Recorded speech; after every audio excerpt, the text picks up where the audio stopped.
Ha. Ah, Dah roti ni buka aku berapa? dia setengah hari dah. Jus tengok. Buka dah. Bodoh dia setengah. Siapa? Siapa habis? Apa pebelah kalau? Aku belah ha. Kalau habis awal. Ah, dia bawa. Oh, roti ke apa ada? Telur, roti kosong, kantang. Ada belakang. Ada belakang. Pisang tak ada lagi dah. Pisang tak ada. Oh. Ni. Ni. Kedalung lah. Oh. Ha, ni pembantu dia ni.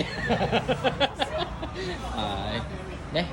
Mana-mana nak pergi makan roti canai, hotdog minyak ni. Kedai BH ni ni kuih dia. Okey dah. Hari ni mari makan pula roti canai. Canai kedalung. Ye, Ya, be. makan ke boleh? Roti canai, be. Roti canai ke boleh? Roti canai kosong, Oh. garing molek. Tak berminyak. Tak berminyak. Oh. Bapa habis suka makan sini. Sedap sini. Sedap sini. Ha, sedap sini. Harga dia? Harga berpatut teh, be. Ni kalau gani ni kena tambah ha, kena royak dia ha. Ada. Nak bubuh ni. Kau kan? Ada dengan biji, be. Oh, kalau dengan biji dah ada gini. Ha. Okey, hari ni roti telur dabah. Nescafe. Nescafe. Abeja. Neslo tarik. Oh. Beng. Goy. Ja.